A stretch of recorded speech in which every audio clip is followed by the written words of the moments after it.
అత్తయ్య గారు వెళ్ళొస్తాం అని దీవించండి. నిండు నూరెళ్ళు నువ్వు చల్లగా ఉండాలి అల్లుడు. అల్లుడు అమ్మాయిని తీసుకెళ్లకుండా వెళ్ళిపోతున్నావేటి? నేను నిండు నూరేళ్ళు చల్లగా ఉండాలంటే మీ అమ్మాయి నాతో ఉండకూడదు. నేను జనాభా లెక్కల కోసం వచ్చినా. ఇంట్లో మీ ఆయన ఉంటే విలువ మేడం. మా ఆయన ఇంట్లో లేరు, డ్యూటీకి వెళ్ళారు. సరే మీ పిల్లలు ఉంటే విలువ లేరు, స్కూల్ కి పోయినరు. సరే మీ అత్త మామ నాన్న విలువ. నేను మా అత్త మామలతో గొడవ పడ్డాను, వాళ్ళని ఇంట్లో నుండి గెంటేశాను, వాళ్ళు కూడా ఇంట్లో లేరు.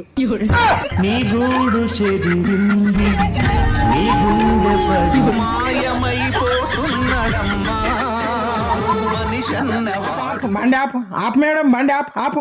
చెప్పు ఏంది? మేడం నాకు లిఫ్ట్ కావాలి మేడం. సరేదా కూసో, బండి ఆడ ఆపాలే. వైన్ షాప్ ఏడ వస్తే ఆడ ఆపు.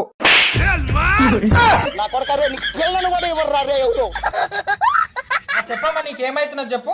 సార్ నాకు ఇక్కడ ఒక కన్ను పెట్టండి. ఆల్రెడీ 2 కన్నులు ఉన్నాయి కదమ్మా, ఇంకో కన్ను పెట్టమంటున్నావు ఎందుకు? వాట్సాప్, ఇన్స్టాగ్రామ్, ఫేస్బుక్ చూడడానికి నా 2 కళ్ళు సరిపోతలేవు సార్.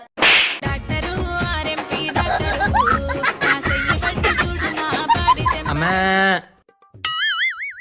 ఓ అమ్మా, ఆకలి కొంచెం కూడుంటేటమ్మా. మాటలు కూడా రావమ్మా, నేను అసలే మోగం తల్లి. నువ్వు కూడా పక్కింటికి వెళ్ళి అడుక్కో బాబు, నాకు ఇలా పెట్టి నీ లవ్వర్ పోయిందని చెప్పు. నా లవ్వర్ పోయింది. అమ్మా నీ లవ్వర్ పోయిందా? అరే పెన్సిల్ చెప్పు. Pencil pencil. నీ పెళ్లి క్యాన్సిల్. అరే సారీ చెప్పు. Sorry sorry. నీ పెళ్లికి డబ్బు లారీ. గురించి సార్కి చెప్తాండ్రా. మీ అడ్రస్ చెప్తారా? నాకు తెలీదు, ముందర పోయి అడగండి. ఇప్పుడు చెప్తారా?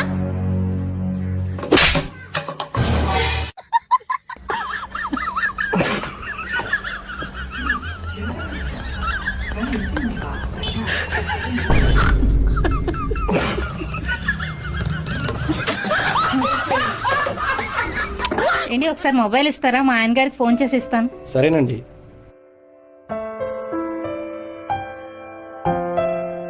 ఏంటి ఎక్కడున్నారు? సరే అయితే నేను వచ్చేస్తున్నాను. థ్యాంక్స్ అండి.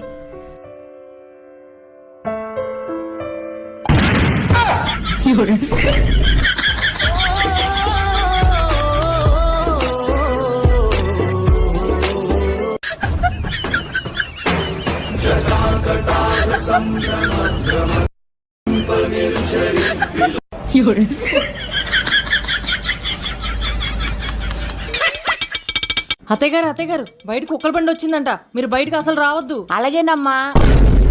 హుసే ఏమన్నావే?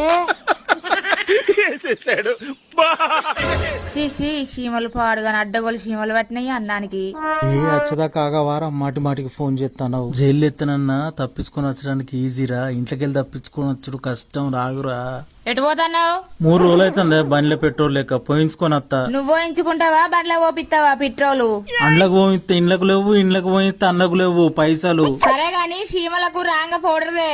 అయ్యో నా సంపాదన సగం సీమలకు దోమలు ఈగలకే అవుతుంది. ఇవాళ సీమలకు పౌడర్ తెస్తే ఊకుంటాయానే, రేపు దోమలు వచ్చి లిఫ్ట్ కి తెమ్మంటాయి. సూది వేయించుకున్నావా?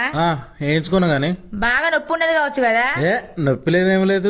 పరాయాడిది సూది గుచ్చితే నొప్పి ఉండదు. నేను చిన్న మాట అంటే ఎక్కలేని నొప్పి వస్తుంది. మళ్ళా మనుషుకున్నంత కోపం.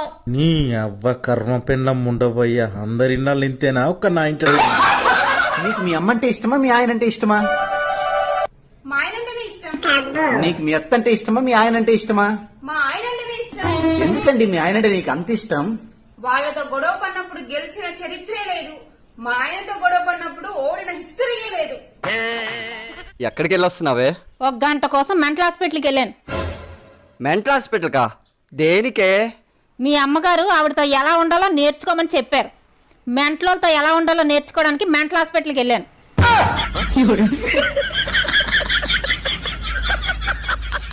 ఎటు పోతున్నావు? జమ్ముకుంటా పోతానే. నేను అడిగిన దానికి సమాధానం చెప్పిపో. ఒకవేళ నువ్వు చెప్పకపోయిందనుకో నాకు ఒక మంచి చీర తేవాలే. సరే అడిగే. లోకులు అంటే ఒరిజినల్ కాకులు. ఆశ అంటే పుట్టడం తేలిక, రావడం కష్టం. రెస్టారెంట్ అంటే రెస్ట్ తక్కువ, రేట్ ఎక్కువ. కెమెరా అంటే అందరికి నిర్భయంగా కన్ను కొట్టేది. నిజమైన స్నేహం అంటే వెల కట్టలేనిది, వేలల్లో ఒకరిది. బిందు అంటే ఇచ్చేవాడికి క్యాష్ ట్రబుల్, పుచ్చుకునేవాడికి గ్యాస్ ట్రబుల్. అప్పు అంటే తీసుకున్న వానికి హ్యాపీ, ఇచ్చిన వానికి బీపీ. టీవీ అంటే తలనొప్పి తెచ్చేది, తగ్గడానికి ఏ మాత్రలు వాడాలో చూపించేది. ప్రభుత్వ ఆఫీస్ అంటే మామూలుగా జరిగే పనులు, మామూలుతో జరిగే చోటు. మోటార్ సైకిల్ అంటే భార్య పడ్డప్పుడు వైద్యుణ్ణి సంతోషపెట్టేది. నువ్వు ఏం బాధపడకే, 10 రూపాయలు పెట్టి పక్క పిన్నులు తెత్తగాని. అది ఒకవేళ ఒప్పుకుంటే ఏం చేసేవాడిని? 2 ఫ్యామిలీ పెట్టేవాడిని. ఉన్నదా ఏంది? అదే 2 కుటుంబాలను పెంచే శక్తి ఉన్నదా?